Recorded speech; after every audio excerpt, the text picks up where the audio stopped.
Um, what is the purpose of the hybridization program? How are the hybrid children different from us? And are they less emotional than a fully human being? Well, first of all, not many people on your planet are actually yet fully human. The idea, again, of your evolution is that it will take you closer to being like the hybrid children. They are, in many ways, telepathic as well, but they can speak. They are similar to you in certain ways. Some appear to be more like you. Some appear to be a little less like you. Some might have slightly larger eyes, again, as we have discussed recently. Some of them may not look too much different than you. The idea of the hybridization agenda, as we have explained, is not only for the continuation and perpetuation of the civilization that destroyed itself by creating hybrids that can carry on their culture, since they lost the ability to reproduce. They had to find viable human DNA in order to create hybrids that would continue their society. But also the purpose is to, as we are doing, share information with all of you so that you don't necessarily go down the same path that the Greys went down in their alternate reality that allowed them, as previous humans, to destroy their version of Earth, so that you don't necessarily have to experience that. So it works again in both directions, both for the perpetuation of an extraterrestrial or alternate reality culture, and also for the potential preservation of your own in helping to give you opportunities to guide yourself in a more positive direction than you might otherwise have gone, since the two histories are very similar. What they did, you are doing, and have done in many ways. They took it farther and destroyed themselves. And by sharing that history and information with you, it is up to you to decide how to use that information so that you don't necessarily go down the same destructive path.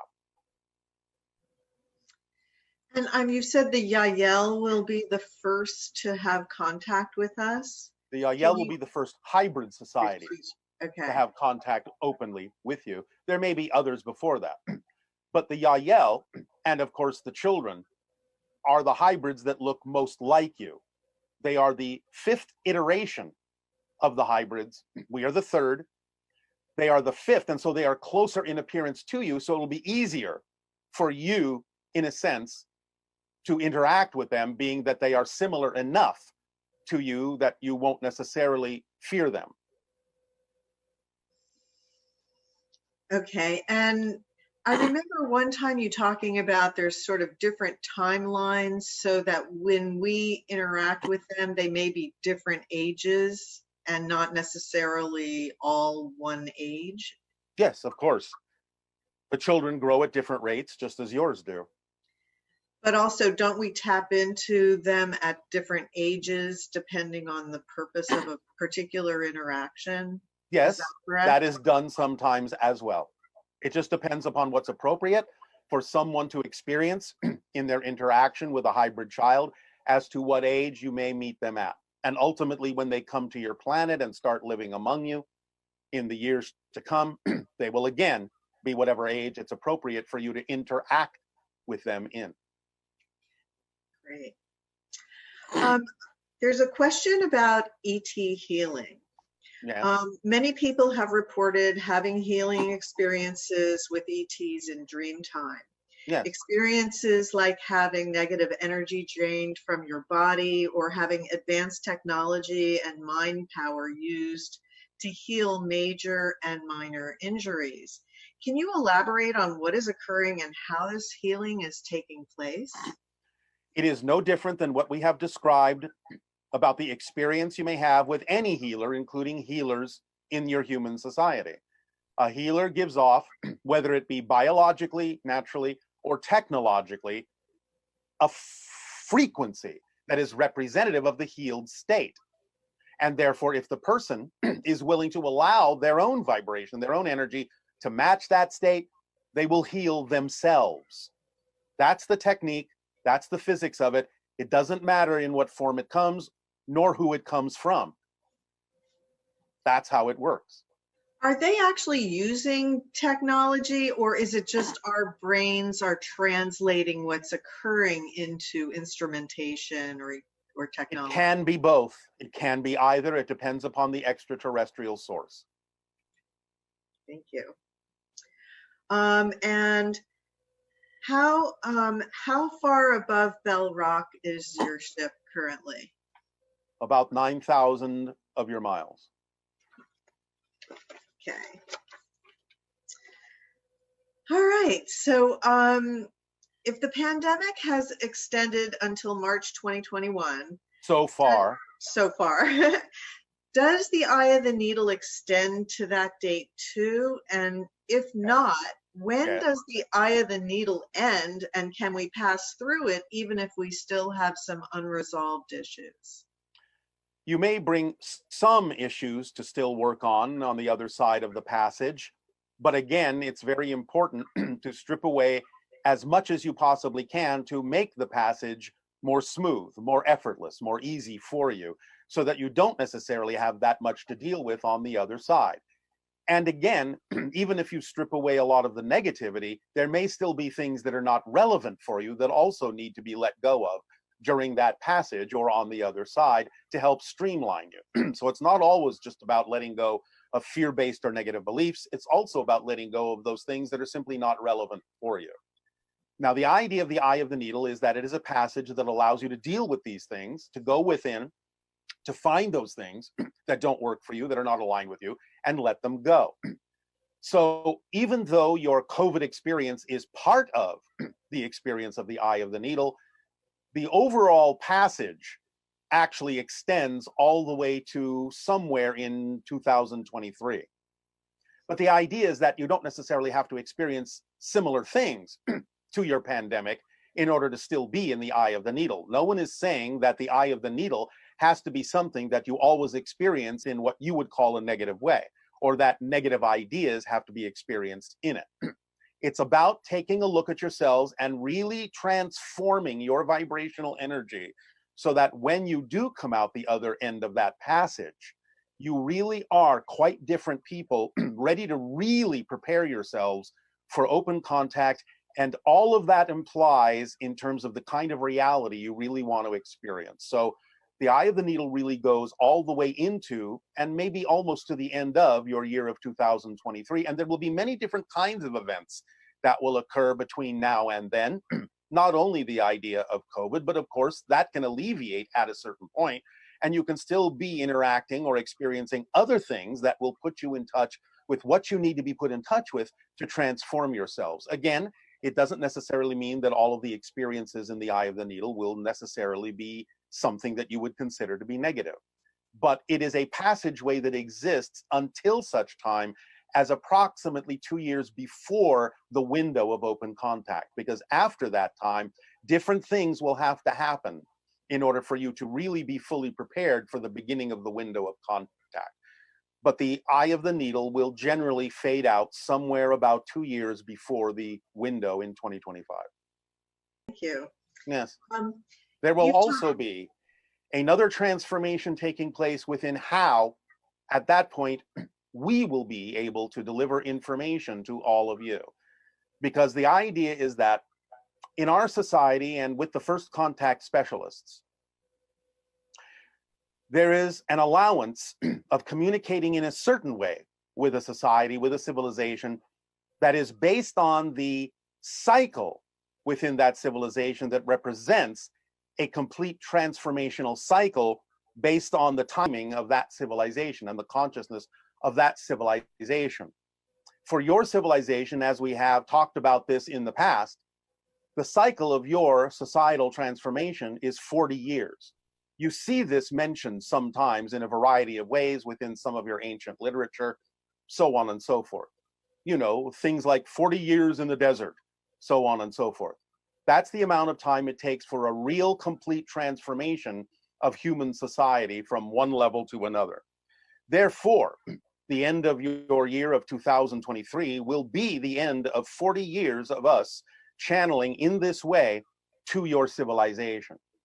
After that, the way in which we deliver information to you will change, because it will be now more keyed and more focused on the idea of really taking the time to prepare you for the beginning of the window of open contact. So there are 3 of your years remaining for the kind of information we're delivering now that gives you the opportunity to change yourselves, to change how you experience your reality, to apply the formula, the instruction manual in your lives in a way that will truly prepare you for the change to come at the end of your year of 2023, to absorb information in a different way from us for the purpose of really strengthening and increasing the probability of open contact for those who wish to align with that energy. Okay. You've talked about the COVID pandemic having been extended due to our behavior, having choices, yes, and choices, right? So since our beliefs create our reality, and what we are seeing is actually other versions of reality being seen through a glass wall, how can our behavior be a factor? Your behavior determines what side of the wall you're actually on. Because remember, action is the language of physical reality. And therefore, if you say you are of a certain frequency, but are not necessarily acting like you're of that frequency, then you may be on the other side of the wall. Plus, it's important to realize that many people, while they may wish to be on one side or the other, aren't necessarily as clear within themselves about what their true beliefs and fears are, that may put them on one side or the other that they may not even realize they're in. So it's very important to be very clear about the idea of your belief systems, what you truly believe, not wish you believed, but truly know to be true for you, and how your actions might align with that. Because sometimes things that may seem to be representative of what you don't prefer may actually be the path of least resistance for you, if you're honest about what you really believe is possible for you to experience when you observe what other people may also be choosing. You have to be really clear that you either are or are not a part of something, are or not in alignment with a consensus belief system. But sometimes just going with a consensus is actually not only the path of least resistance for you, but acts as an example to others to allow them to also be true and in alignment with the path of least resistance for them that may be true for the collective society that you've agreed to be a part of. So you have to have real deep, honest self-examination and investigation as to what's really true for you to really know for certain what side of that glass barrier you're actually on.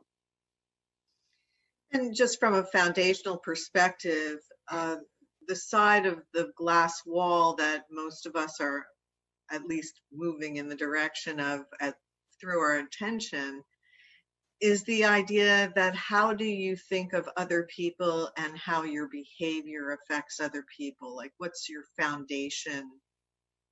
Yes, because again, the idea is that if you recognize there are people on one side that are part of the consensus reality where a certain behavior would actually be best for them, by countermanding that on your side of the glass wall, because they can still see you, you may be sending them a signal that they don't necessarily have to choose what it is they're choosing on their side. And thus you may be sending them an image that actually would be detrimental for them were they to mimic your behavior on your side.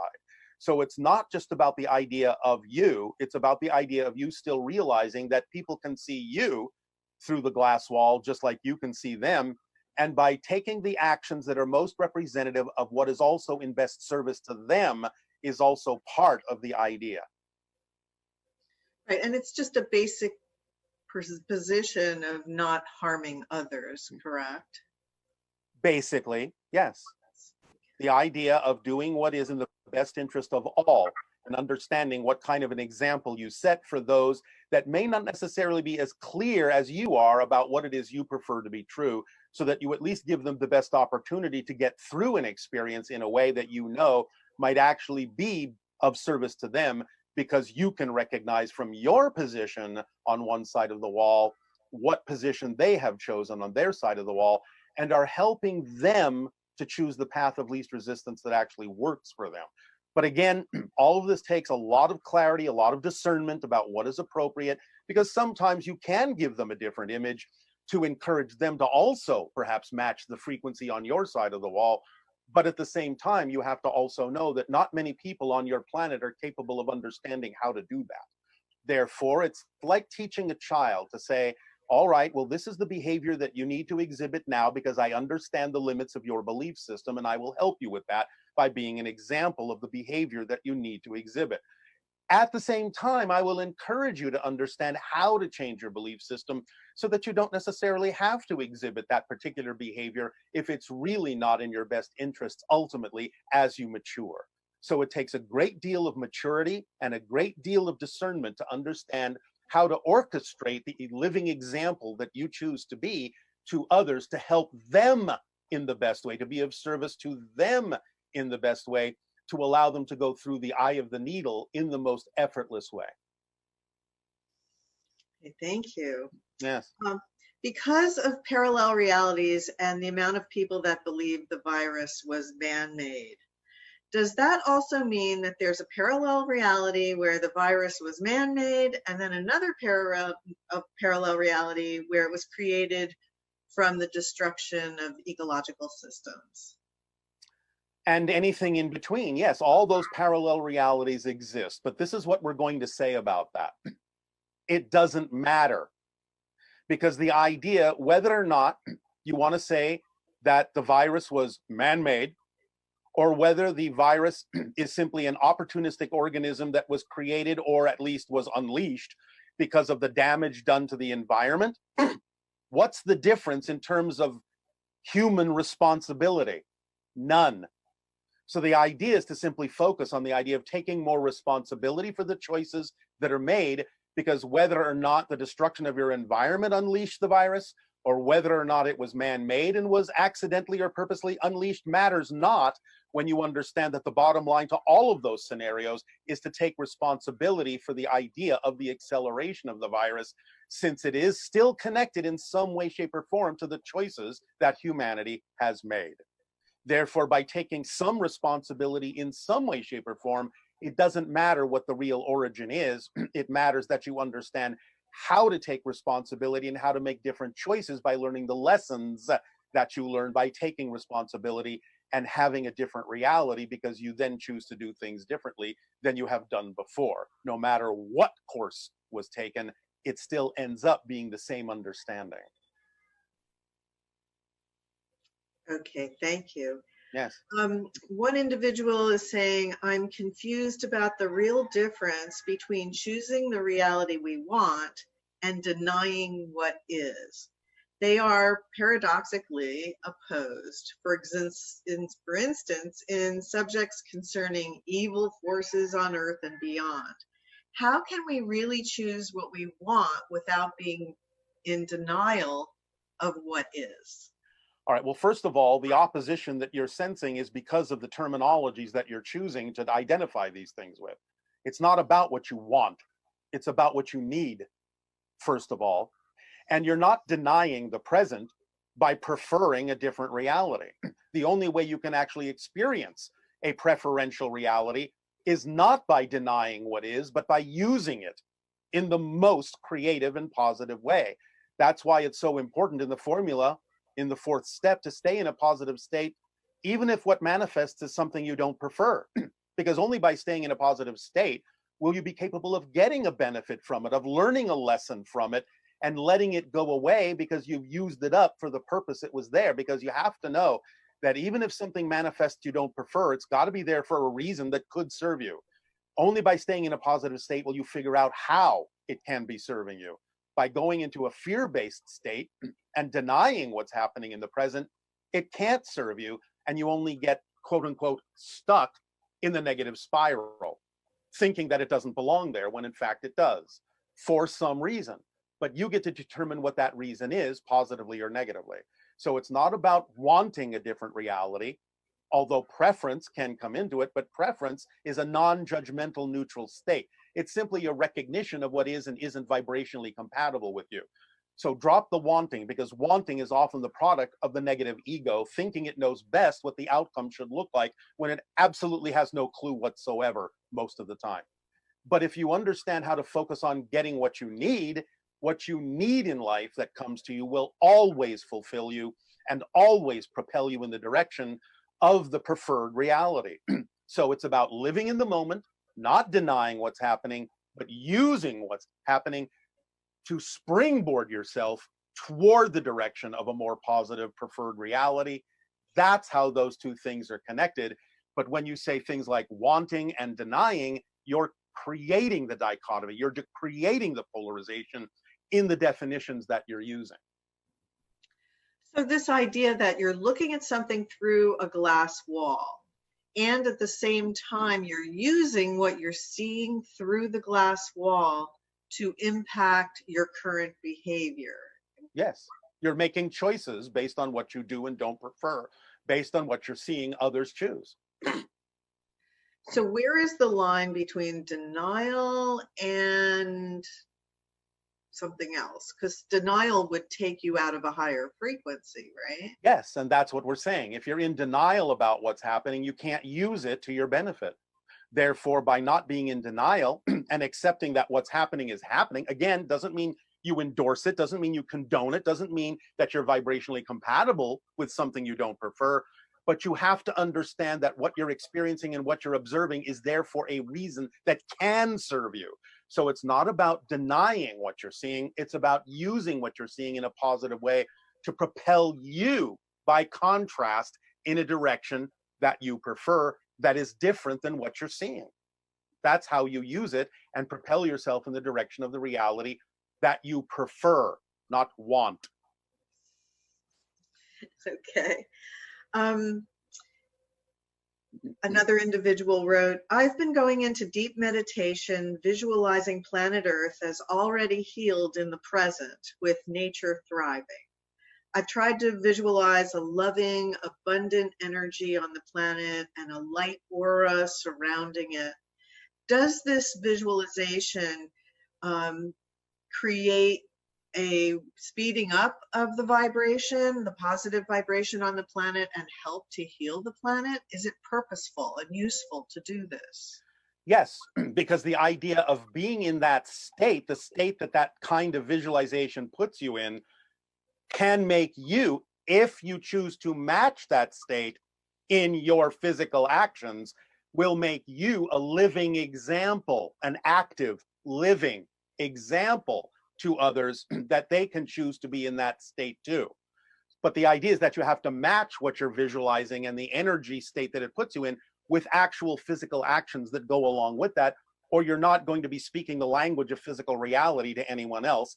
They won't see you as a living example if your actions don't match the vibration of your visualization. Okay, thank you. And Yes. our last question is, there are more than 7 billion people on Earth and only a small percentage that are aware of Bashar. Yes. Is there anything special that relates to all the people that listen to or know Bashar? For the most part, with very, very few exceptions, those that find our particular vibration and delivery of information most likely, and it doesn't mean we're the only one, but most likely will have some connection to the hybridization agenda. Thank you, Bashar. Thank you, Tadeo. Really enjoyed our communication, and I'm sure thank you from everybody else who's been listening. Thank you, Nania. Now please enjoy the remainder of the transmission.